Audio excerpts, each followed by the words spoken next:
자, 여러분 안녕하십니까? 그동안 수업 잘 따라오고 계시죠? 컴퓨터로 공부하는 것이 익숙하지 않을 줄 압니다. 그러나 지금은 트렌드가 그래요. 전 세계가 다 컴퓨터로 공부하고 있습니다. 자꾸 학생이 출석하는 대학의 출석수는 줄어들고요. 이제는 온라인으로 공부하는 시대가 되었습니다. 여러분도 익숙해지셔야죠. 아, 거의 모든 것이 지금 온라인으로 되어 가고 있습니다. 자, 세 분이 저에게 질문을 하셨어요. 그리고 답을 주신 사람은 저밖에 없어요. 여러분, 우리 대학 과정입니다. 교수만 혼자 말하게 하지 마시고요. 여러분의 견해, 여러분의 의견을 밝혀주십시오. 그리고 함께 격려하고 정답을 찾아 나가는 겁니다. 우리 질문을 해주신 세 분 감사합니다. 제가 좋은 성적으로 보답을 해야 될 것 같아요. 자, 오늘 창세기 그 시작부터 알아봅니다. 먼저 이 창세기 여러분 노트를 보십시오. 히브리어로는요. 창세기라는 책의 제목이요. 베리시트라고 되어 있습니다. 사실은 히브리어 원어 성경의 책 제목은요. 각 성경에 가장 처음 나온 단어가 제목입니다. 예를 들자면 한국말로 하면 이렇게 되겠죠. 태초에 하나님이 천지를 창조하시다. 예, 베르이시트라는 것은 태초에, 시작에, 머리 부분에 이런 뜻이에요. 그런데 이것이 기원전 약 3세기에 시작돼서 기원전 1세기까지 번역되었던 최초의 번역판 히브리어 성경이 헬라어로 번역이 되었어요. 아, 그 성경을 70인역이다라고 말하는데요. 게네시스라는 제목을 갖게 됐습니다. 그래서 영어 성경으로는 제네시스, 창세기. 우리 한글 제목은 창세기 이렇게 되죠. 근데 사실은 이 책의 제목은요. 태초에가 원 제목입니다. 예, 물론 히브리어 성경에 나온 제목이죠.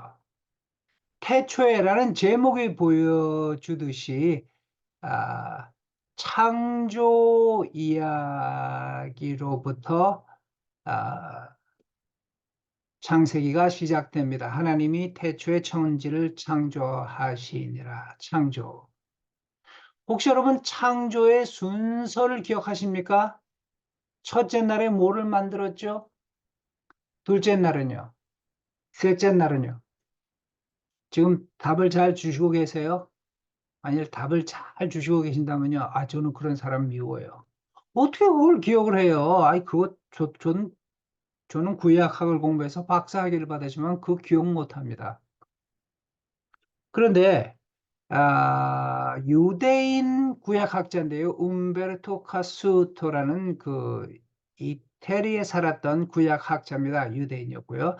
그가 이 창조의 순서를요, 유태인들이 우주를 보는 이해하는 이해도를 따라 이렇게 멋지게 정리를 해줍니다. 첫째 날에 하나님이 빛이 있으라 빛을 만드셨죠. 여기까지 여러분 기억하실 거예요. 첫째 날. 둘째 날 궁창이 있으라. 궁창을 만드시고 궁창을 아래에 있는 궁창과 위에 있는 궁창으로 나누셨어요. 아래에 있는 궁창은 바다, 위에 있는 궁창은 하늘. 그리고 세 번째는요, 육지를 만드셨어요. 그런데 넷째 날에는요, 해와 달과 별들을 만드셨습니다. 자, 여기서 여러분 잘 보십시오. 조금 더 나가죠. 다섯째 날은요, 물고기와 새를 만드셨어요. 일곱째 날은요, 동물과 사람을 만드셨습니다. 자, 이거를 이렇게 그냥 무식하게 외우려고 그럴 게 아니라요. 유태인들의 사고방식을 한번 보십시오. 창조의 첫 3일은요, 구조물을 하나님이 만드셨대요. 빛이라는 구조를 만드시고, 첫날, 둘째 날은 궁창이라는 구조를 만드시고, 셋째 날은 육치라는 구조를 만드셨어요. 창조의 첫 3일, 창조의 후 3일은요, 그 구조물을 채워 넣으셨어요. 빛이라는 구조물, 빛을 반사하는 것을 채워 넣으셨는데, 빛을 반사하는 것은 해와 달과 별이죠. 궁창을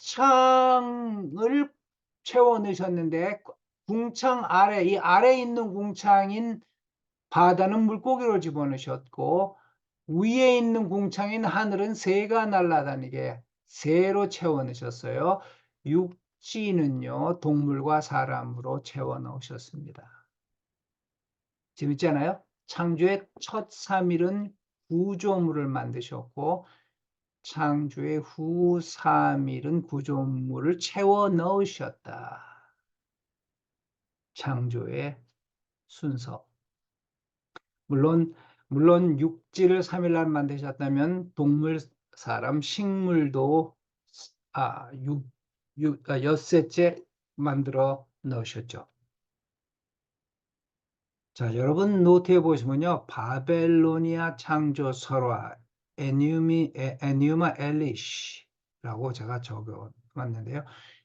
여러분 우리 아이들이 중고등학교까지는 잘 교회를 다니다가 대학만 가면은 교회를 안 가고 신앙을 버려요. 근데 대학 가면은 그 죄송합니다. 대학을 가면은요, 교수님들로부터 그런 이야기를 들어요. 그 창조 이야기, 그 성경에만 있는 게 아니다. 고대 바벨로니아에도 창조가 있다. 성경이 다 거기서 빌려왔다. 똑같은 내용이다. 예, 고대 뭐라 그러죠? 아키올로지는 뭐라 그러죠? 고고학자들이 고대 바벨로니아 지역의 고고학 답사를 하다가 이런 점토판을 발견했는데 해석을 해보니까요, 고대 바벨로니아의 창조 설화였습니다. 깜짝 놀랐습니다. 에뉴마 엘리시라고 부르는 창조설화인데요. 그 설화의 내용이 이렇습니다. 내용을 한번 보십시오. 고대 압수라는 신이 살았는데 이 압수라는 신은요. 바닷물, 짠 물의 신입니다. 또 다른 신이 있었는데 그 신은 티아마트라는 신인데요. 티아마트는 민물의 신입니다. 이 바닷물의 신과 민물의 신이 결혼을 했어요. 어, 이게 성경하고 비슷은 하나요? 성경에 하나님이 결혼하신 얘기가 나오나요? 그 결혼을 통해서 신들이 태어납니다. 여러 신들이 태어나는데 그 신들의 대장은 이야라는 신이에요. 어떻게 이들이 이런 사고를 하게 됐을까요? 자, 이게 고대, 지금도 마찬가지죠. 페르시아만이에요. 지금 이란이 여기 있고 쿠웨이트, 이락이 있죠. 여기 우리가 잘 아는 유브라테스 강, 티그리스 강이 흘러서 바다로 들어갑니다. 자, 이게 인공위성에서 찍은 사진인데요. 바닷물과 이 강물이 만나는 지역 파랗죠. 여기가 그 삼각주가 이루어지고 여기가 곡식 생산이 아주 풍성한 기름진 땅입니다. 그렇다면 고대인들이 그렇게 생각했겠죠. 바닷물과 태초의 바닷물과 민물이 만나는 곳에서 생명이 넘쳐나니까 거기서 신들이 탄생했다라고 생각했겠죠. 그런데 더 재밌는 건요. 압수라는 아버지 신이 잠을 자려고 그러는데 이 새끼 신들이 너무 시끄럽게 까불고 다녀요. 그래서 아버지가 화가 났어요. 화가 나서 이 신들을 자기 새끼들을 죽여버리겠다고 결심을 합니다. 이게 성경하고 같은가요? 그런데 신들이 그 비밀을 알았어요. 그래서 신의 대장인 이야가 신들을 모아서 회의를 하고 아버지 신을 죽이겠다고 결심을 하고 아버지 신을 죽여버립니다. 그러니까 엄마 신이 과부가 됐어요. 어머니 신이 화가 나서 자식 신들을 다 죽이려고 합니다. 이 신의 어머니 신의 그 바디가드였던 킹구라는 신과 함께 힘을 합쳐서 자식 신들과 대전쟁을 벌이는데요. 또 자식 신들의 바디가드였던 마둑 신과 함께 결국 티아마트조차 죽여버립니다. 티아마트를 어떻게 죽였느냐? 마둑 신이 티아마트의 몸을 두 개로 갈라버리는데, 갈라진 한쪽 몸이 하늘에 튀어 올라가서 하늘이 되고, 또 다른 반쪽이 땅으로 만들어집니다. 그리고 하늘에서 그 신의 몸에서 피가 뚝뚝 떨어져서 땅에 닿는 순간 인간이 솟아오릅니다. 만들어집니다.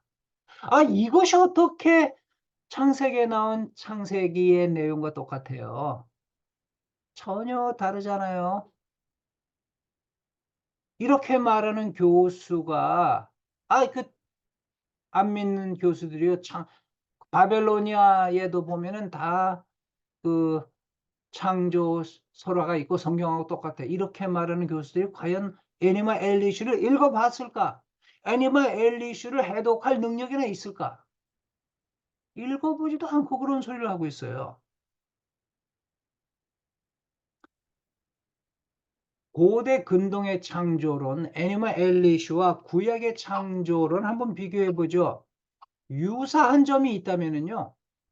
창조의 언어, 창조라는 언어를 사용해요. 그리고 창조 행위가 있었어요.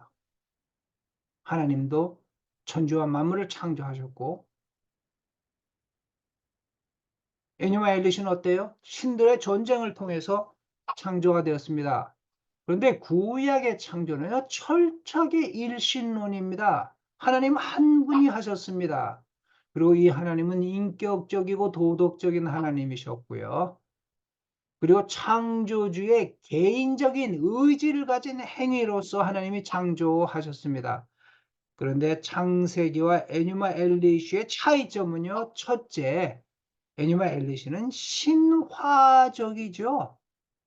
자연을 의인화했고 신격화했습니다. 반면 창세기에 나타난 창조는 신학적이죠. 또 애니마 엘리시의 창조는 다신론적입니다. 성경은 절대 일신론인데요. 신이 많아요. 애니마 엘리시는요, 바닷물의 신, 민물의 신, 그 신들의 결합을 통해서 신들이 태어나고, 이건 무슨 이런 얘기가 있습니까? 신이 창조된 그런 이야기. 창조의 방식은 어떻습니까? 창조의 방법은요. 성경에서는 말씀으로 창조하셨는데, 애니마 엘리시는 신의 전쟁을 통해서 창조가 되어 남성과 여성, 구약 성경이요, 동등한 인격을 가진 하나님의 고귀한 창조물인데요. 성경은 이 애니마 엘리시는 그렇지 않습니다. 남성은 신의 노예고 여성은 남성의 노예입니다. 너무나 달라요. 너무나 달라요. 여러분, 구약에 나오는 창조를 어떻게 이해하시겠습니까? 창조는 하나님이 독자적으로 하셨어요. 신들의 전쟁을 통해 이루어진 것이 아니고요. 하나님은 자연에 종속하지 않습니다. 자연도 하나님이 창조하셨어요. 그런데 짠물, 민물, 자연이 신이에요. 애니마 엘리시는요. 성경은 그렇지 않습니다. 하나님이 자연을 창조하십니다. 목적이 있는 창조. 애니마 엘리시는 신이 전쟁을 하다가 신의 몸이 갈라지면서 피가 떨어지면서 인간이 창조돼요. 아무 계획이 없죠. 인간을 창조하겠다는 의지도 없습니다. 그런데 성경은요, 하나님이 우리의 형상과 모형을 따라 우리가 사람을 만들자. 하나님의 의도가 들어가 있죠. 목적이 있습니다. 인간을 창조하는 목적이 있고 의도가 있습니다. 창조자의 의지를 통해서 인간이 만들어졌지 우연히 만들어지지 않았습니다. 여러분, 지금 이 시대의 인간 창조의 가르침은 어디에 있습니까? 생명 탄생의 가르침은요, 창세기가 아니라 진화론에 있죠. 진화론의 가장 안타까운 내용은 뭡니까? 긴 시간 어떤 물질, 자연 발생적으로 긴 시간 동안 에너지가 들어가고 시간이 들어가고 물질의 폭발을 통해서 생명이 만들어지고 아주 단세포적인 생명이 다세포로 진화하고 뭐 이런 내용입니다. 다시 말해서 창조자의 의지로 만들어진 것이 아니라 생명은 우연히 주어진 존재고 그렇기 때문에 생명이 특별히 귀하지 않습니다. 목적이 없습니다. 성경과는 너무나 다르죠. 창조의 신학 볼까요? 창조는 하나님의 기원과는 무관합니다. 태초에 하나님이 계셨습니다. 하나님의 창조는 나오지 않습니다. 애니마 엘리시는 신들이 만들어지는 이야기가 나오죠. 하나님으로 인하여 피조물이 만들어진 이야기만 성경에는 나옵니다. 창조가 신격화되지 않았고요. 하나님으로부터 분리된 독립적 피조물이 존재하지 않습니다. 하나님이 만드셨습니다. 구약이 보는 역사의 출발점은 창조입니다. 창조의 하나님이 역사의 주인이십니다. 그리고 말씀을 통해서 창조하시죠. 하나님이 빛이 있으라라고 말씀하세요. 창조의 기원은 창조자의 의지에서 발견됩니다. 하나님과 인간이 동일한 물질에서 발생하지 않았습니다. 에뉴마 엘리슈와는 너무나도 다르죠. 또 무에서 유가 창조되었습니다. 고대 근동의 우주관들은요. 신들이 창조되기 이전에 짠물, 민물이 있었어요. 성경에는 그렇지 않아요. 창조가 우주와 자연이 창조되기 전에 하나님이 계셨죠. 구약의 우주관은요, 하나님의 의지에 따라 물질이 생겨났을 뿐입니다. 창세기 1장에서는 하나님이 말씀하여 가라사대 빛이 있으라. 여기 말씀했다는 게 바라라는 히브리어를 사용하는데 이 바라, 이 창조하시는 이 창조라는 말이 바라라고 말하는데요. 쓰이는데 이 바라라는 단어는요. 히브리어 문법상 신의 창조에만 바라라는 표현을 합니다. 하나님의 창조는요. 완벽한 창조예요. 그리고 피조물의 선덕 에 대한 이스라엘의 피조물을 복되게 하시는 하나님. 창조의 목적은 인간의 유익이고요. 피조물을 향한 하나님의 선덕을 표현하셨고 하나님이 인간을 축복하십니다. 모든 피조물을 축복하시고 인간을 축복하셨습니다. 구약의 창조론과 바벨로니아 창조론의 차이. 예. 보시고요. 우리가 창조를 어떻게 해석할 것인가? 첫째는 신화적인 해석이 있습니다. 신화라는 건 뭐죠? 원초적인 신념을 반영하고 자연의 세계의 우주의 신비를 설명하는 작자불명의 이야기를 신화라 그러죠. 신화적으로 성경의 창조를 이해할 것인가? 과학적으로 해석할 것인가? 예, 요사이 창조과학이라는 게 나와가지고 과학적으로 창조를 해석하려고 그래요. 그래서 기독교를 디펜드 하려는 노력이 근데 아주 좋은 노력입니다. 그런데 한 가지 저의 의심은 이겁니다. 과연 성경이 과학적인 관점으로 쓰였는가? 성경은 신학적인 관점으로 쓰였죠. 과학적인 눈으로 성경을 다 창조의 사실을 과학으로 다 설명할 수 있을까요? 문자적 해석, 그냥 문자적으로 해석하는 것은 옳은가? 아니면 신앙적 해석. 저는 4번 신앙적 해석을 서포트합니다. 내가 창조 이 이야기를 다 이해할 수 없다 할지라도 하나님이 창조하셨다는 사실을 인정하고 받아들이고 그 하나님의 창조의 사실 앞에 나를 드릴 수 있는 신앙. 신앙적 해석을 우리는 권합니다. 자, 창세기의 내용을 구분해 볼까요? 첫째는 두 가지로 구분할 수 있는데요. 첫째는 선사시대 역사, 둘째는 족장시대 역사입니다. 아, 인류의 원역사라고도 하죠. 선사시대, 사료가 없는 역사예요. 창세기 1장에서 11장까지고요. 족장시대, 창세기 12장 아브라함으로부터는 역사적인 사료가 있습니다. 12장에서 50장까지. 자, 이 선사시대 역사는요, 창조의 이야기, 그리고 인간이 죄를 짓고 타락하는 이야기, 그리고 타락한 인간이 아, 문화를 번성하고 늘어나자 또 죄가 온 세상에 창궐하게 되고 하나님이 홍수를 통해서 인류를 심판하신 이야기, 그리고 살아남은 인류가 다시 증가하면서 바벨탑을 통해서 자신의 아성을 쌓아가고 신과 대립하는 이야기. 예, 그다음 족장 시대의 역사는요. 아브라함, 이삭, 야곱, 요셉의 이야기로 연결됩니다. 그런데 창세기 내부에 있는 내용을 가지고 창세기의 내용을 구분하면요. 2개 구분이 아니라 10개 구분을 할 수 있습니다. 창세기에 보면은요. 히브리어는 톨레토스라고 부르는데요. 우리 한글로는 이게 족보가 나와요. 족보가 10군데 나옵니다.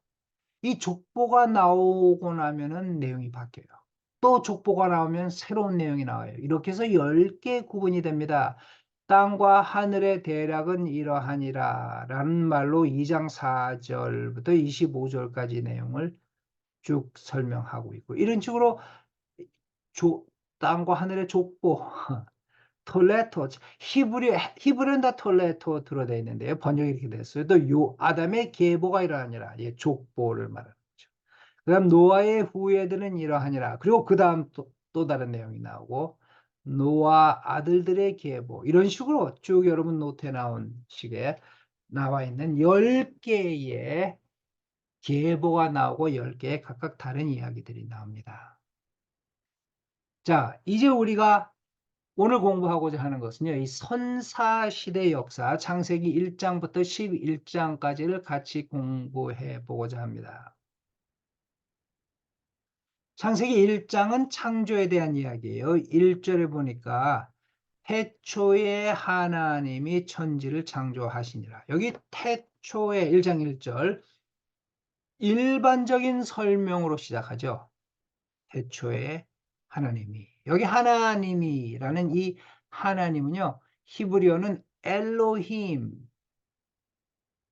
지난주 강의에 제가 어떤 얘기를 했나요? 아,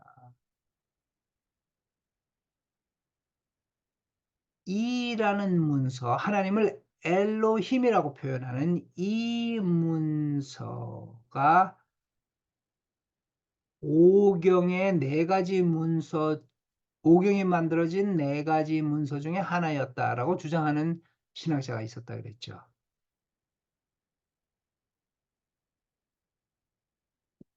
애초에 하나님이 엘로힘이 천지를 창조하시니라. 엘로힘이라는 이름은요, 구약 성경에 2570번 등장합니다. 천지를 창조하시니라. 여기 창조가 바라라는 단어를 쓰는데, 이 바라라는 단어는 오직 신의 창조에만 표현하고 있는 말이고요.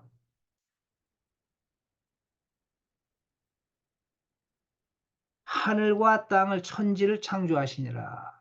하늘과 땅을 창조하시니라. 자, 이런 표현을요, 메리스무스라고 합니다. 2개의 극단적 단어를 사용하여 전체를 의미하는 표현 기법입니다. 하늘과 땅, 다시 말해 우주를 말하죠. 예. 낮과 밤, 선과 악, 남자와 여자, 이런 말은 남자, 여자를 따로 하는 말이 아니라 인류를 말하는 거겠죠. 선과 또는 모랄리티를 말하는 거. 이런 식의 표현을 메리스머스라고 한다. 하늘과 땅을 만드시니라, 천지를 만드시니라. 갭 이론이라는 이론인데 갭 이론이 이거예요. 태초에 하나님이 천지를 창조하시니라 1절 창조했대요. 그런데 왜 2절에서는 땅이 혼돈하고 공허하며 흑암이 깊음 위에 있는가? 왜 창조하셨는데 혼돈과 공허함이 다시 생겼는가?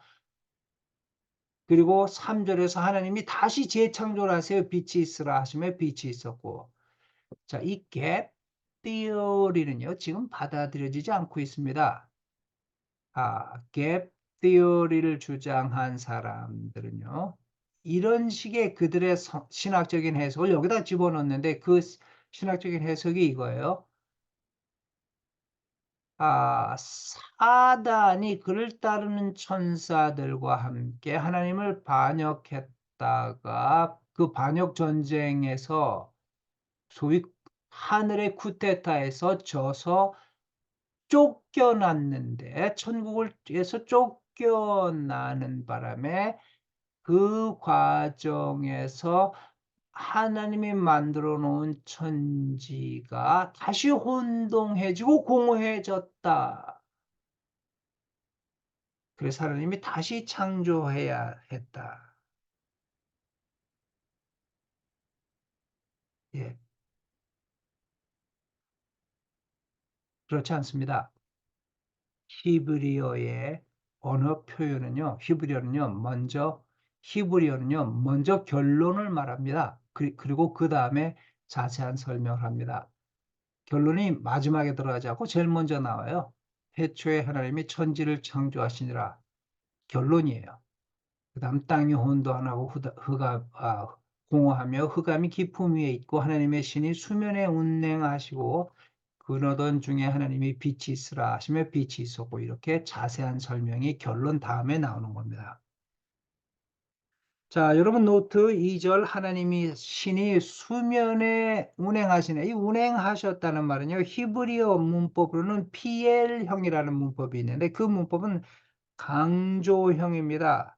다시 말해서 창조에 드리워진 하나님의 심도 깊은 관심과 의도를 표현하고 있어요. 하나님의 신이 의지를 가지고 수면에 운행하셨다. 아주 심도 깊은 관심. 하나님이 가라사대 창세기 1장에서만 10번 나옵니다. 에뉴마 엘리시와는 결정적인 차이가 있죠. 어떻게 다른가요? 창조에 나타난 하나님의 의도성, 하나님이 의지를 가지고 빛이 있어라라고 말씀하셨어요. 신의 몸뚱아리가 칼의 두 갈라로 갈라지면서 위로 뛰어 올라간 것이 하늘이 되는 우연이죠. 아무 목적이 없었죠. 그런 것이 아닙니다. 성경에서는요.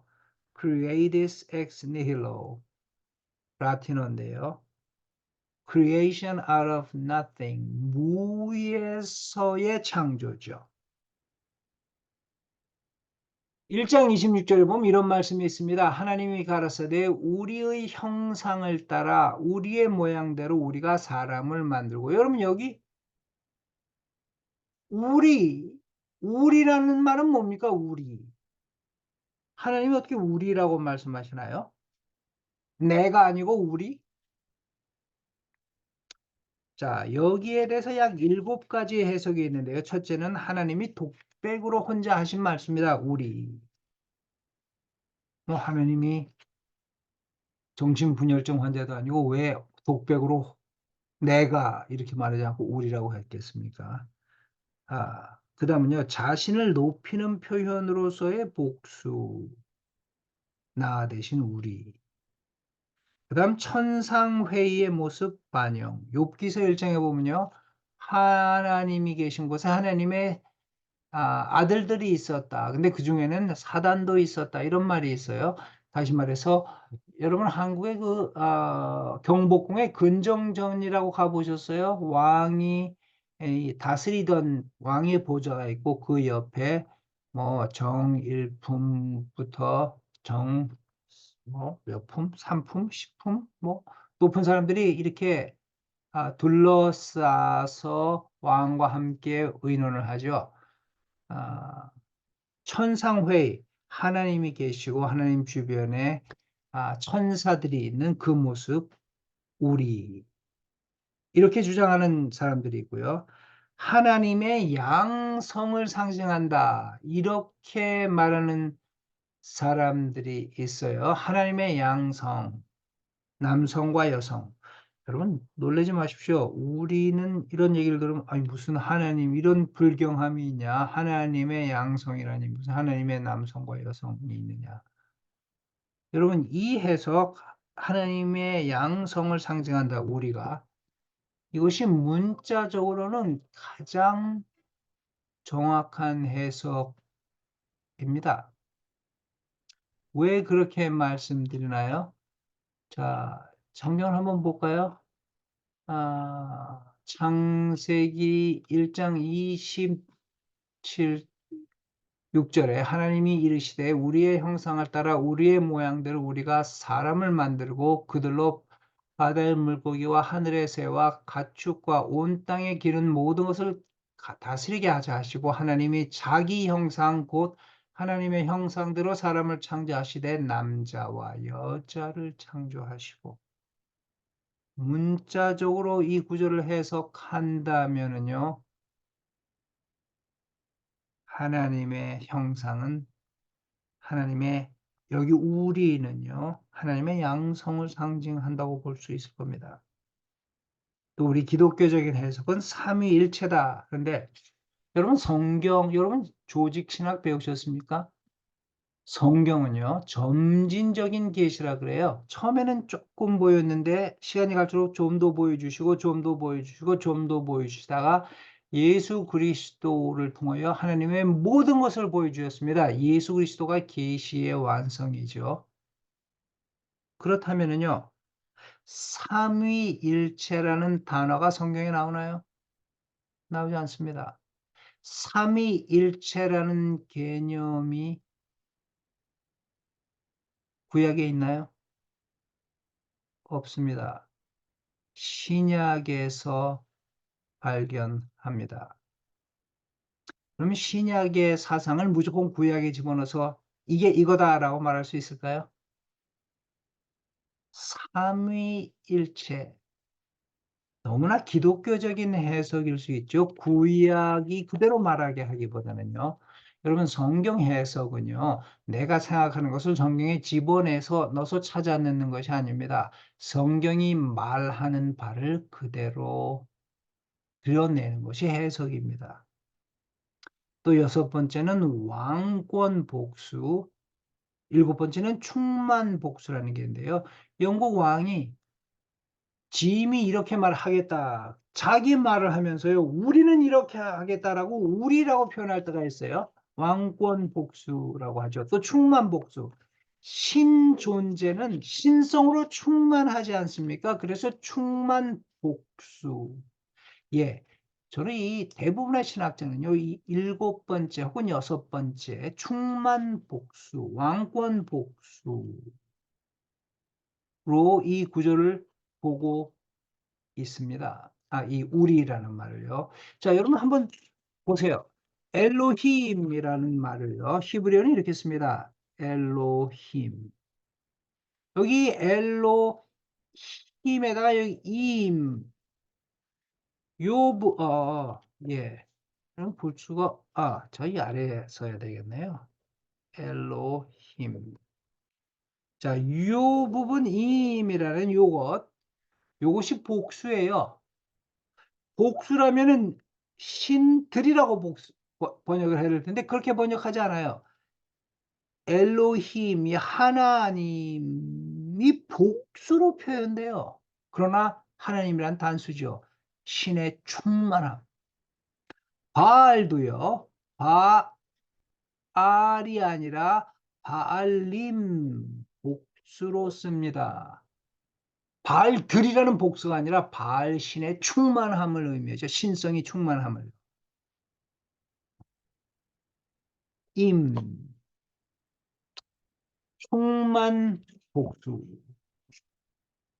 고대인들이 사고했던 바가 우리 현대인과는 탁월하게 다르죠.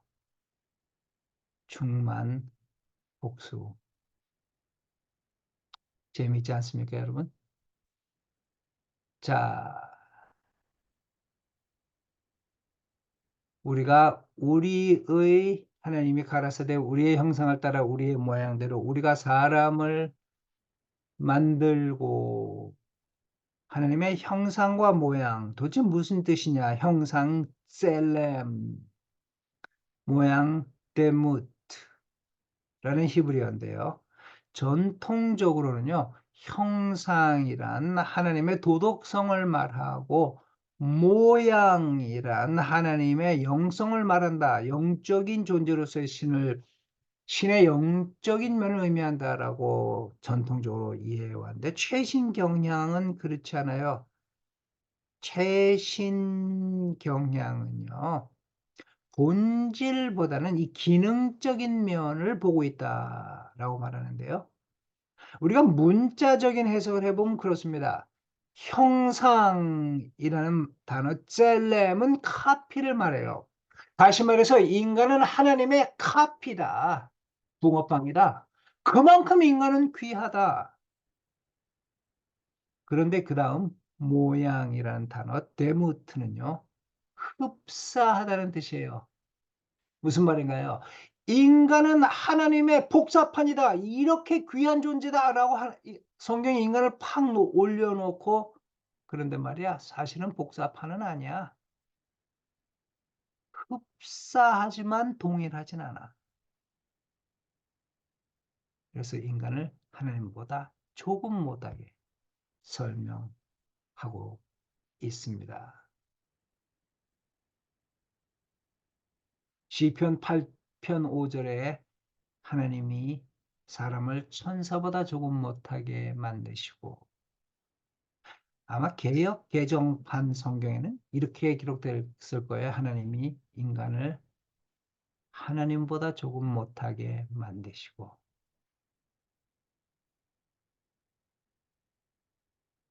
자, 창세기 2장으로 들어가 보죠. 두 번째 창조 이야기. 첫 번째 이야기는요. 이 두 번째 창조 이야기는 첫 번째 나와 있는 인간 창조 이야기에 대한 상세한 설명입니다. 인간 창조에 초점을 맞추고 있어요. 히브리어 문학 표현의 특징이 뭐라 그랬죠? 먼저 결론을 말한다 그랬죠. 그 다음 자세한 설명이 있습니다. 여호와 하나님이 천지를 창조하신 때에 천지에 창조된 계략이 이러하니라. 여기 보면요. 여호와 하나님, 여기는 여호와라는 말이 나와요. 아까 창세기 1장에서는 엘로힘이었는데 왜 하나님의 이름이 여호와로 여기선 바뀌었을까? 하나님의 또 다른 이름이 최초로 언급되는데 구약에서 6823회 사용됩니다. 하나님의 개인적이고 언약적인 이름입니다.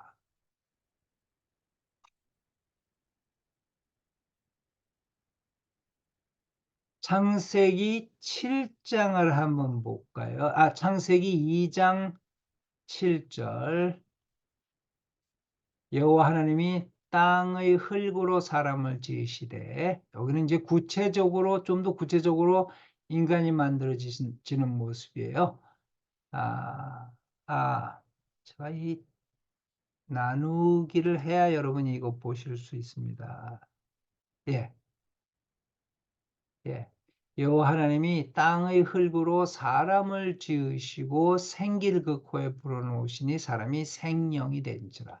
자, 히브리인들의 사고와 헬라인들의 사고의 차이를 보십시오. 헬라인들은 인간의 구성 요소를 구분해요. 그래서 영, 혼, 육 이런 식으로 구분을 해요. 근데 어디까지가 0이고 어디까지가 혼이고 어디까지가 6이죠. 이게 쉽지 않죠. 근데 히브리인들은요, 통전적으로 사람을 봅니다.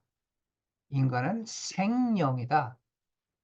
몸이 따로 있고 정신이 따로 있는 게 아니라 살아있는 영이다.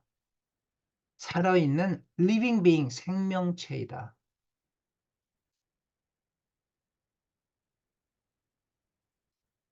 자, 에덴 동산에 대한 이야기 나오고요. 17절에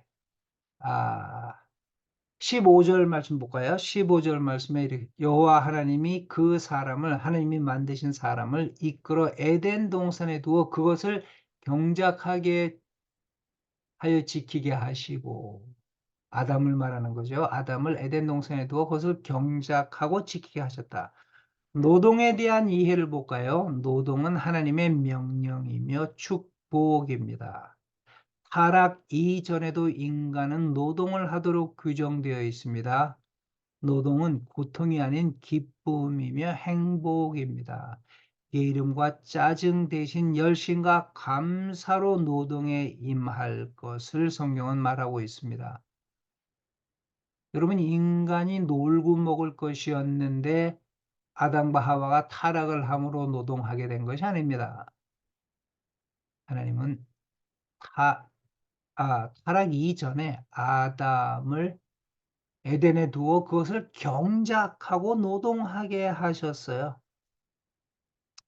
17절 말씀 볼까요? 16절부터 여호와의 말씀이 그 사람에게 명하여 이르시되 동산 각종 나무의 열매는 내가 임의로 먹되 선악을 알게 하는 나무의 열매는 먹지 말라. 내가 먹는 날에는 반드시 죽으리라 하시니라. 죽으리라 하시니라. 선악을 알게 하는 나무.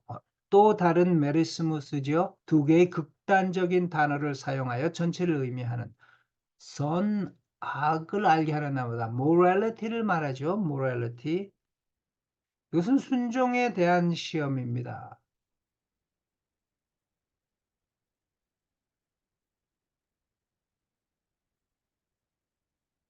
사단은 뭐라고 말하나요? 그 열매를 따 먹어라. 그러면 내가 하나님과 같이 될 것이다. 여러분, 하나님과 같이 된다는 건 뭐죠? 영적 성숙을 말하죠. 근데 거기에 문제점은 뭡니까? 사단은요, 하나님을 순종함으로써 영적 성숙하는 것이 아니라 하나님의 뜻을 거스림으로써 영적인 성숙을 이루어라. 말도 아니죠.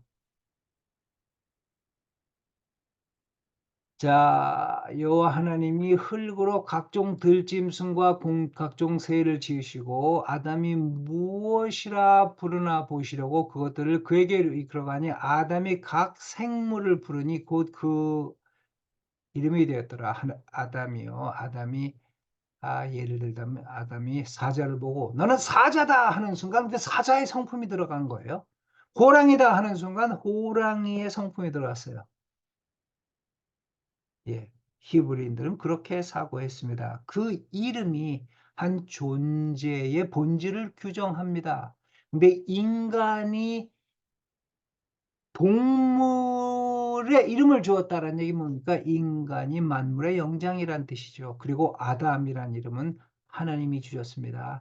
하나님이 인간을 규정하는 존재라는 의미죠. 동물에게 이름을 지어준 아담, 또 인간에게 이름을 주신 하나님. 자, 이렇게 해서 2장 맞춰지고요. 3장 타락 이야기로 들어가는데 타락 이야기에 들어가기 전에 아주 멋진 그 이야기 하나 나눠드릴게요. 아, 여자를 창조하는 부분 한번 볼까요? 어디 있습니까? 예. 여호와 18절에 2장 18절에 여호와 하나님이 이르시되 사람이 혼자 사는 것이 좋지 아니하니 내가 그를 위하여 돕는 배필을 지으시리라. 좋지 아니하니 영어로 하면 bad. 여러분, 매 창조의 순간마다 하나님이 하늘 보시기에 좋았더라, 좋았더라, 좋았더라, 좋았더라.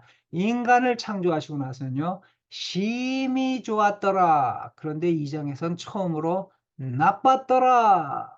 뭐가 나빠요? 사람이, 남자가, 아담이 혼자 사는 것이. 혼자 살고 계시는 분은 분발하십시오. 사람이 혼자 사는 것이 좋지 않냐. 혼자 사는 것이 편하다고 생각하는 사람들도 많은데, 하나님 보시기엔 좋지 않았던 것 같아요. 내가 그를 위하여 돕는 배필을 지으리라. 그리고 동물을 아담에게 끌고 왔어요. 아담이 이름을 주어줬어요. 그런데 20절, 아담이 모든 가축과 공중의 새와 들의 모든 짐승에게 이름을 주니라. 아담이 돕는 배필이 없으므로 결국은 인간이 짐승의 본질을 규정해 줬음에도 불구하고 짐승이 인간의 동반자는 아니었어요. 그래서 하나님은 아담을 위하여 돕는 배필을 주십니다. 돕는 배필. 여러분, 돕는 배필이 뭐라고 생각하세요? 여성을 남자의 돕는 배필로 만들었다. 혹시 여러분 돕는 배필이라는 말이 뭐 secretary, 비서, 심부름꾼 정도로 생각하십니까? 그래서 남자의 심부름을 해줘, 남자의 보좌관 노릇을 해주는 아내. 예, 여기 돕는 배필이라는 이 돕다라는 말은요, 히브리어는 yet세어라는 단어인데요. 한번 따라해 보세요. yet세어. yet세어라는 단어는요, 제 기억이 정확하지 않습니다. yet세어가 16번 나오던가, 구약에. 한번 찾아보죠. 옛세어가 몇 번 구약에 등장하는가. 아, 돕는 배필.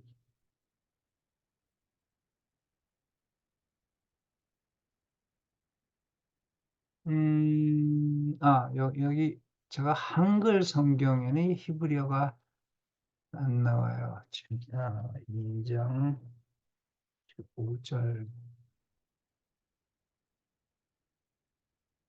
옛세어, 옛세어.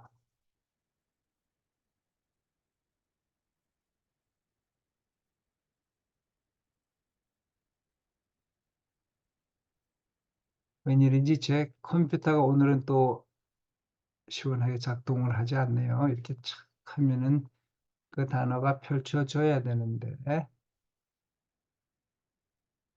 예, 뭐 이렇게 모두 그 약에 쓰려 그러면은 없다고요. 아, 비주얼 카피.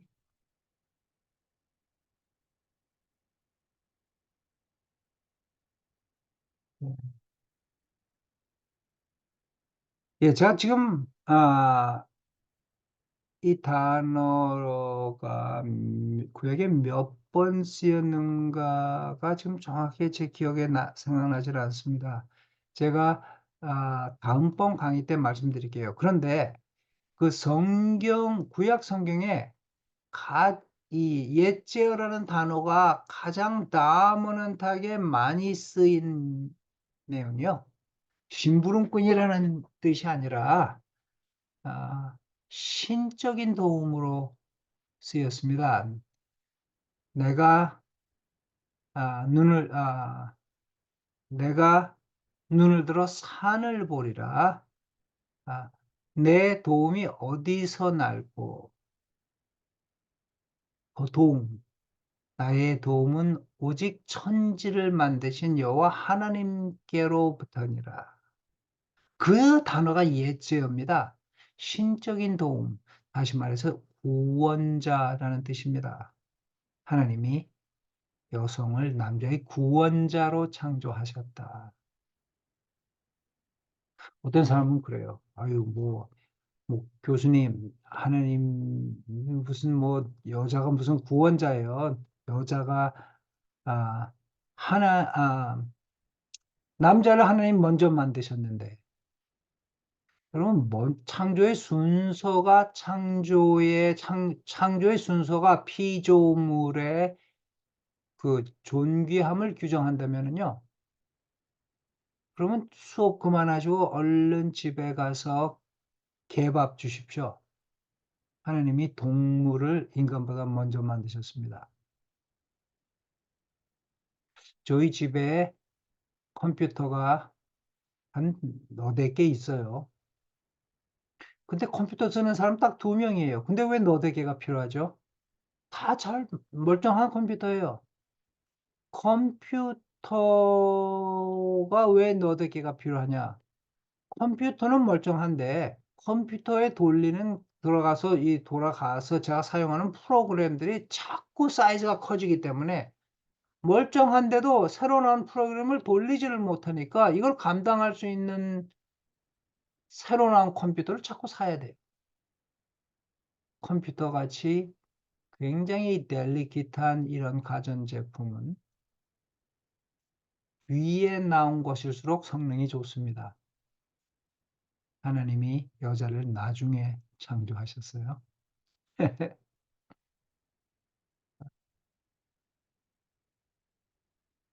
성경에 보니까 하나님이 아담을 잠들게 하시고 갈빗대 하나를 취했다 이랬는데요. 그 갈빗대로 여자를 만드셨다는데 사실 히브리어로는 갈빗대라는 말이 없습니다. 히브리어로는요. 남자의 사이드, 남자의 옆에서 여자를 만들었다. 거기는 의미가 있습니다. 남자의 옆이라는 건 무슨 뜻일까요? 만일 창조의 목적이 여자가 남자에게 늘 밟히고 눌리고 남자를 섬기고 사는 게 하나님의 뜻이었다면요. 아마 남자의 발꿈치뼈에서 여자를 만드셨을 거예요. 아니, 여자가 남자를 주장하고 큰 소리하고 남자를 줄줄 끌고 다니는 게 하나님의 뜻이었다면 남자의 두개골에서 여자를 만드셨을 겁니다. 그런데 하나님 그렇게 하지 않으셨습니다. 하나님은 남자의 사이드에서 여자를 만드셨어요. 다시 말해 남자와 여자는 인격에 있어서 가치에 있어서 동등하다. 그런데 갈비뼈의 기능은 뭡니까? 가장 인간에게 중요한 기관인 심장을 보호하고 있지 않습니까? 그러나 여성은 아껴야 되고 보호해야 될 존재입니다. 그러나 절대 남자의 심부름꾼이나 남자의 뒤치다거리나 하는 존재가 아니라 남자를 구원하는 존재이다. 이런 말이 있습니다. 한 여자가 30년 공들여 키운 남자를 또 다른 여자가 3년 안에 망가뜨릴 수 있다. 우리 여성들은 자신의 사명을 감당하고 있는지요? 남자들은 여자들이 없으면 구원 못 받은 처량한 인간이 되어버립니다. 자, 너무 남자를 아, 그거 좀 낮추나요? 남성과 여성은 서로를 향해서 돕는 배필이 되어야죠. 돕는다는 단어도 그래요, 여러분. 도움의 역사를 볼까요?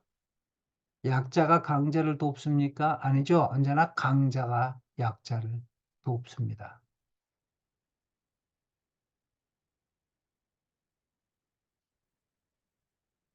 자, 아담이 이르되 이는 내 뼈 중에 뼈여 살 중에 살이라 이것을 남자에게서 취하였은즉 여자라 부르리라. 이러므로 남자가 부모를 떠나 그의 아내와 합하여 둘이 한 몸을 이룰지로다. 아담과 그의 아내 두 사람이 벌거벗었으나 부끄러워하지 아니하니라. 남자가 부모를 떠나야 한다. 여성도 마찬가지겠죠. 결혼을 했다면 이제 부모로부터 육체적, 정서적, 정신적으로 떠나 남자와 여자가 합하여 인디펜던트, 독립적인 삶을 살아야 하며 독립적인 정신을 가져야 한다. 결혼한 사람이 늘 어머니, 아버지 위주로 살아가서는 안 되겠죠.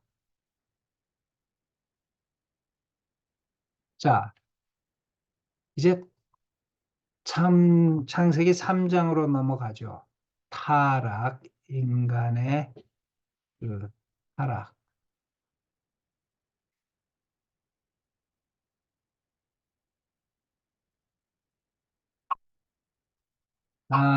인간의 타락.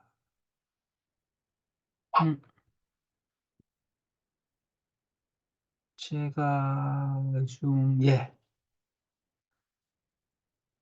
이 이야기는요, 구약 전체에서 다시 언급되지 않습니다. 그러나 죄와 인간의 타락은 구약의 이 이야기에 근저하고 있습니다. 왜 사단은 여성을 공격했을까, 먼저? 성경에서 그런 얘기는 안 하고 있어요. 왜 여성을 먼저 공략했다, 유혹했다, 이런 말씀은 안 하고 있어요. 그런데 남자가 아닌 여성을 왜 먼저 공격했을까? 여성이 남자보다 약한가? 아니, 좀 여성이 남성에게 더 영향력이 있기 때문에 여성이 남성에 대한 영향력보다 남성에 대한 여성의 영향력이 더 크지 않을까? 사단이 유혹하는 그 유혹의 방편, 사단의 전략은 변하지 않습니다. 첫째는 하나님의 말씀을 의심케 합니다. 진정 하나님이 그렇게 하라 그랬느냐? 그 다음 하나님의 말씀을 부정합니다.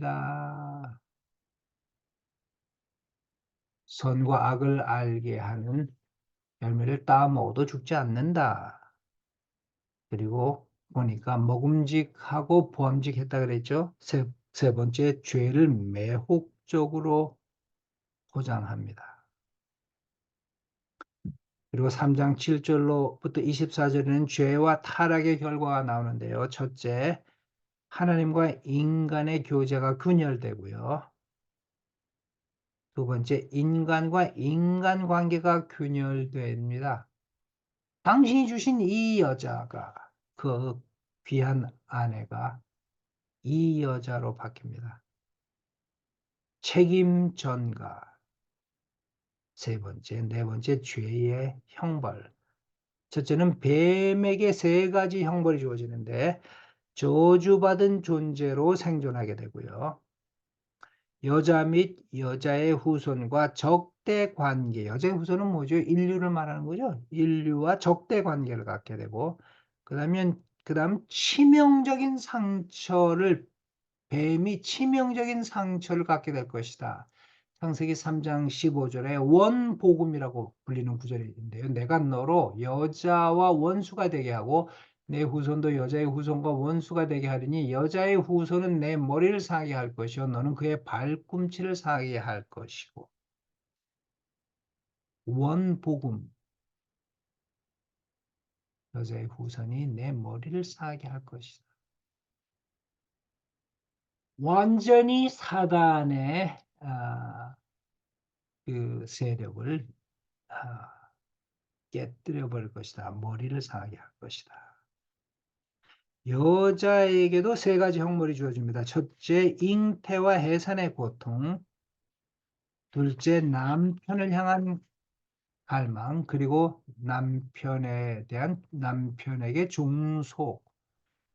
여성이 남성에게 종속되는 것은 하나님의 창조의 섭리 계획은 아니었어요.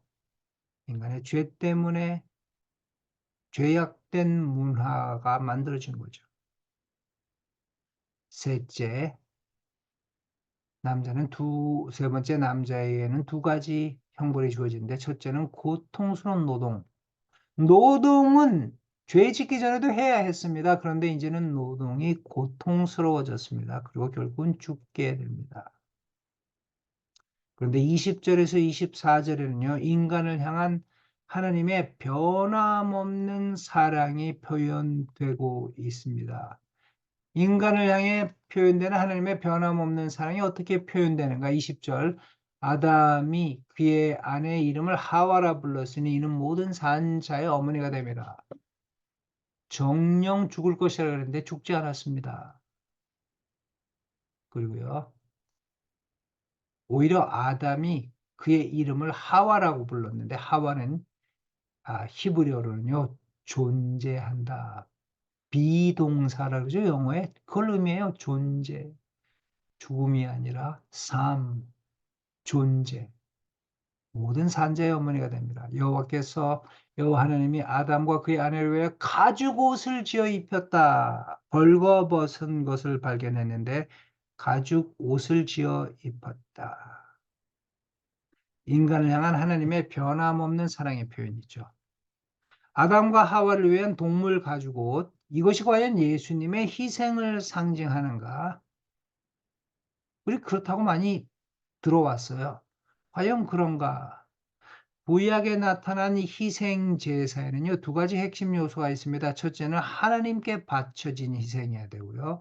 둘째는 속죄의 요소를 포함해야 되는데, 여기 동물 가죽으로 만든 옷에는 위에 두 가지 요소가 포함되어 있지 않습니다. 다시 말해서 여기에서 예수 그리스도를 발견할 필요는 없습니다. 그냥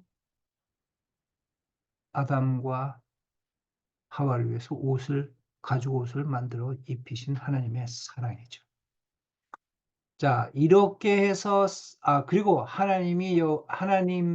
여호와 하나님이 이르시되 보라 이 사람이 선악을 하는 일에 우리 중 하나 같이 되었으니 그의 손을 들어 생명나무 열매 따먹고 영생할까 하노라 하시고, 여호와 하나님이 에덴 동산에서 그를 내보내셨다. 뭡니까? 이런 형벌을 받은 존재로서 만일 영생 죽지 않고 산다면 얼마나 고통스러웠겠어요. 그래서 그로 하여금 그들을 에덴에서 내쫓으신 것조차, 그래서 죽을 수밖에 없는 존재로 규정해 주신 것조차 하나님의 은혜죠. 이와 같이 하나님이 그 사람들을 쫓아내시고 에덴 동산 동쪽에 그룹들과 두루 도는 불칼을 두어 생명나무의 길을 지키게 하시니라. 자, 그리고 4장 가인과 아벨의 이야기 다 아는 내용이죠. 가인과 아벨의 이야기. 가인이 아벨을 죽입니다. 그리고 가인의 자손, 여기 또 족보가 나옵니다. 또 셋이 태어나고, 그 다음 아담의 계보가 4장과 5장에 나와요. 다시 말해서 문화가 발전하고 인구가 번성하고 문화가 발전한 이야기, 죄악이 증가한 얘기가 나옵니다. 자, 죄 지은 인간이 계속 죄 속에서 번성해 나가는 모습. 여기에 보면은요, 아, 아, 아, 4장 17절에 가인이 아내와 동침하며 그가 임신하여 에녹을 낳은지라 가인이 성을 쌓고 그 아들의 이름으로 성을 이름하여 에녹이라 하니라. 자, 에녹은 성을 태어났어요. 가인이 성을 쌓았다. 또 라멕이 두 아내를 맞이하였는데 하나의 이름은 아다요, 하나의 이름은 실라. 여기서부터는 이제는 뭐가 나오죠? 일부 이처제가 나오죠? 하나님의 뜻이 아니에요. 일부 일처였는데, 그 다음 아다는 야발을 낳았으니 그는 장막에 거주하며 가축을 지는 자. 그 다음 수금과 퉁소 잡은 자는 유발이다. 이제는 음악, 또 목축업, 그 다음에는 22절에는요. 실라는 두발 가인을 낳았으니 그는 구리와 새로 여러 가지 기구를 만드는 자요. 뭡니까? 이거는 블랙스미스라 그러죠. 철공. 이런 식으로 계속 문화가 발달해 나가는 얘기. 근데 여기 보니까 이런 23절에 이런 말이 있어요. 라멕이 아내들에게 이르되 아다와 실라여 내 목소리를 들으라. 라멕의 아내들이여 내 말을 들으라. 나의 상처로 말미암아 내가 사람을 죽였고 나의 상함으로 말미암아 소년을 죽였도다. 살인. 그런데 그 살인한 자가 이런 말을 합니다. 가인을 위하여 벌이 7배일진데 라멕을 위하여는 벌이 70배, 77배의 일이라. 얼마나 뻔뻔해지고 죄악이 커져갑니까? 내가 죄를 지었도다. 내가 사람을 죽였도다. 하나님 나를 벌하소서가 아니라 가인에게 보복하는 자에게 7배의 벌이 내린다면 나에게 보복하는 자는 77배의 벌이 낼 것이다. 이렇게 인간이 형편없어집니다. 계속 문화가 발전하고 죄가 증가하는 모습. 그래서 6장에서 드디어 9장까지는요. 노아의 홍수 이야기가 나오죠. 근데 홍수가 나올 수밖에 없네요. 홍수 스토리가 나오는 그 시작이 이렇게 됩니다. 6장 1절 사람이 땅 위에 번성하기 시작할 때 그들에게서 딸들이 나니 하나님의 아들들이 사람의 딸들의 아름다움을 보고 자기들이 좋아하는 모든 여자를 아내로 삼으니라. 여호와께서 이르시되 나의 영이 영원히 사람과 함께 있지 아니하리니 이는 그들이 육신이 됨이라. 그러나 그들의 날은 120년이 되리라 하시니라. 당시에는 땅에 네피림이 있었고 그 후에도 하나님의 아들들이 사람의 딸들에게로 들어와 자식을 낳았으니 그들은 용사라 고대 명성 있는 사람들이었더라. 여호와께서 사람의 죄악이 세상에 가득함과 그의 마음에 생각하는 모든 계획이 악할 뿐임을 보시고 땅 위에 사람 지으셨음을 한탄하사 마음에 근심하시고 이르시되 내가 창조된 사람을 내가 지면에서 쓸어버리되 사람으로부터 가축과 기는 것과 공중의 새까지 그리하리니 이는 내가 그것들을 지었음을 한탄하시니라. 그러나 노아는 여호와께 은혜를 입었더라. 여기 보니까 하나님의 아들들이 사람의 딸들의 아름다움을 보고 그들이 좋아하는 모든 여자를 아내로 삼았다. 이거 어떻게 해석해야 하나님의 아들은 무엇인가? 자, 하나님의 아들을 천사라고 보는 해석이 있습니다. 사람의 딸은 그저 인간의 딸을 말하는 거고요. 그래서 천사들이 인간하고 결혼을 해서 네피림, 괴물들이 태어났다. 이렇게 해석하는 사람이에요.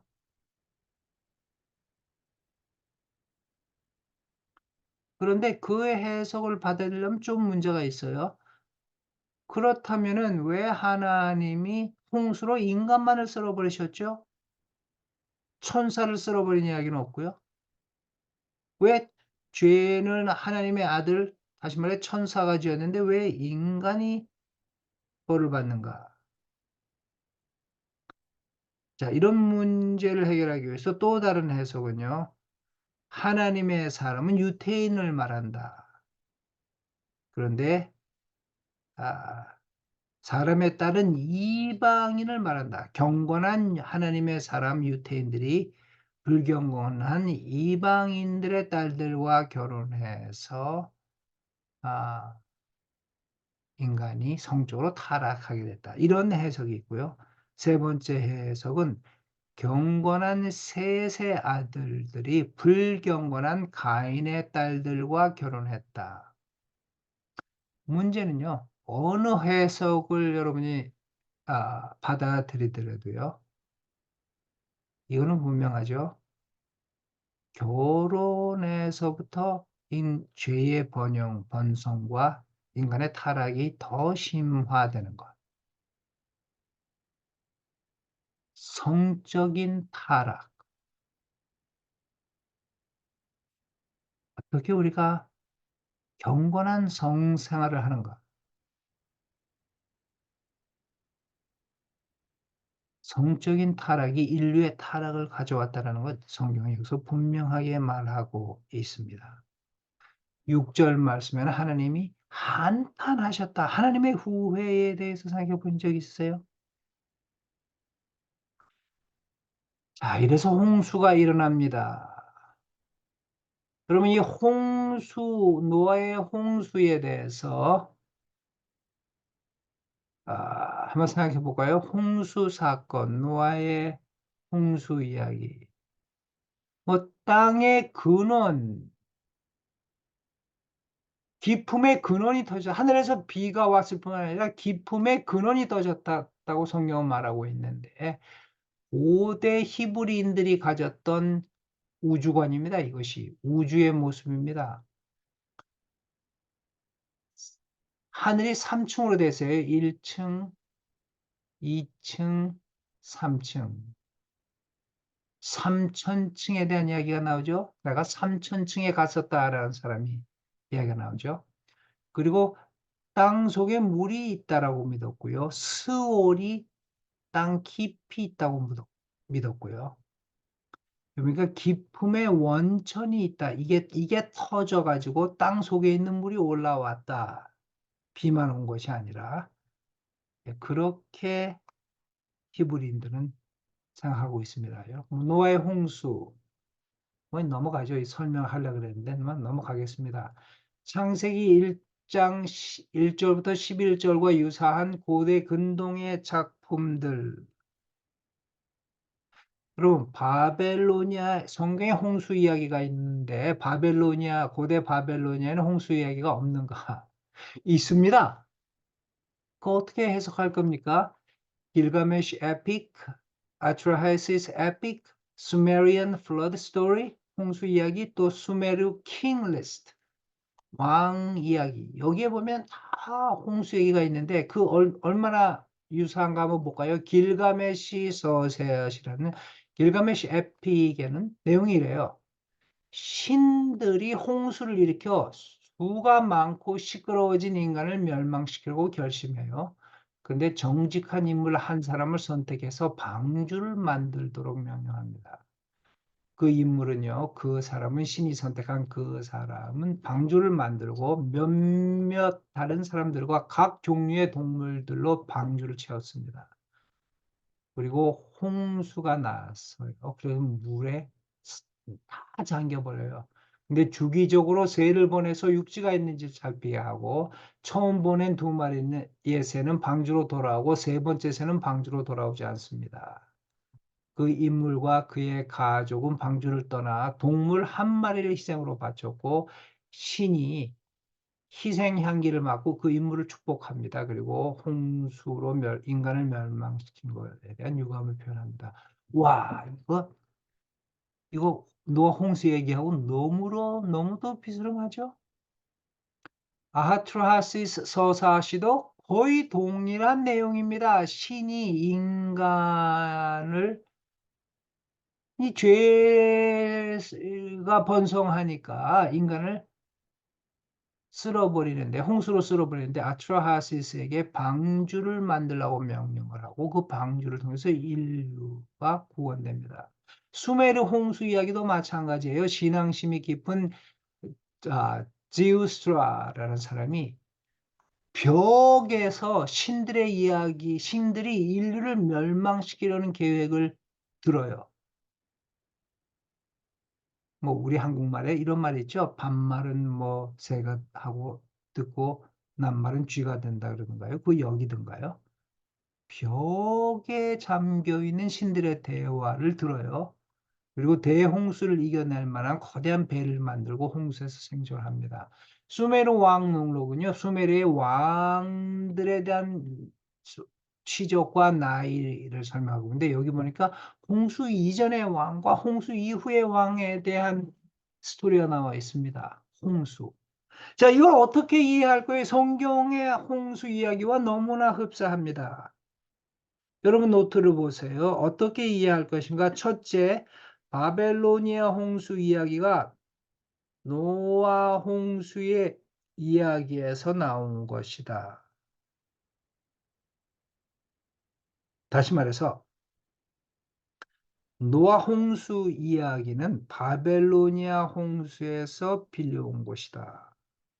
다시 말해서 허구이다.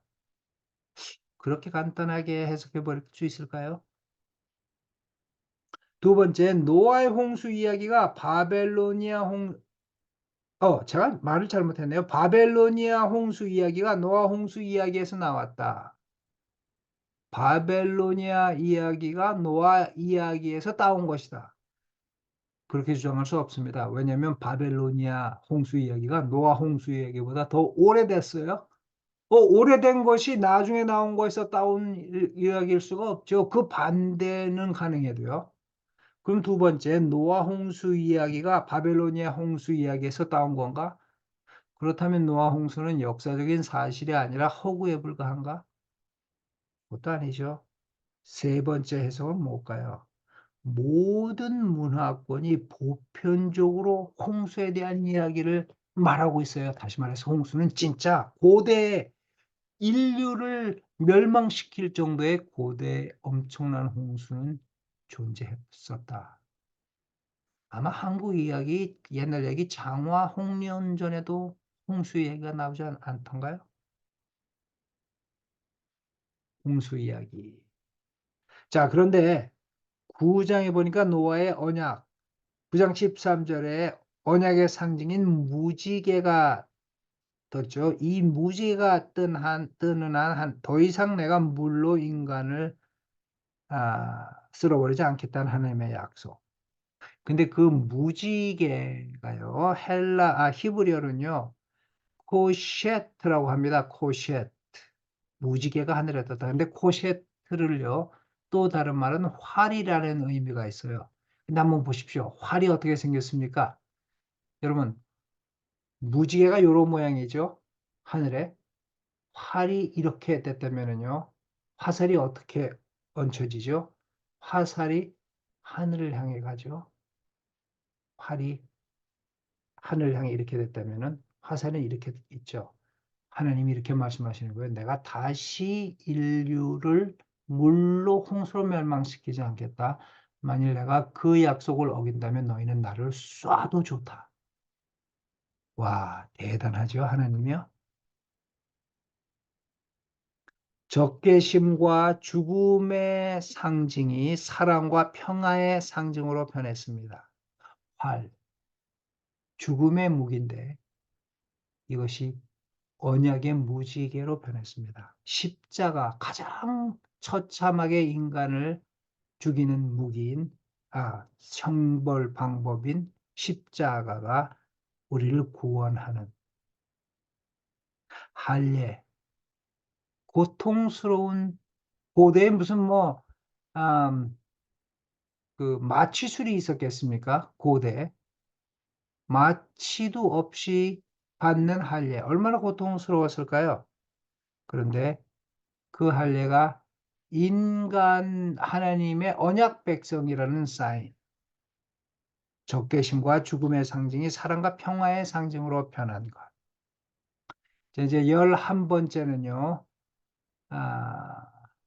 자, 그 다음 홍수 사건 이후에 노아와 노아의 가족이 살아남았는데 그 후손이 어떻게 세계로 퍼져나갔는가에 대한 얘기가 있고요. 그 다음 11장에는 바벨탑 사건이 나옵니다. 인간이 다시는 우리가 헤어지지 말자. 하나가 돼서 휘고 올라가요. 어쩌면은 홍수의 추억이 있었는지 이 사람들은 타워를 짓고 올라가겠다. 하늘 향해 올라가겠다. 우리가 함께 이 타워를 세워서 올라가겠다. 근데 여기 아주 재밌는 표현이 있습니다. 하나님이 인간이 하는 행위를 보려고 내려오셨다. 인간이 올라간다고 올라갔는데 하나님은 내려오셔야만 볼 수 있었답니다. 자, 사람이 이 바벨탑을 짓기 위해 지을 수 있었던 이유는요, 언어가 같았어요.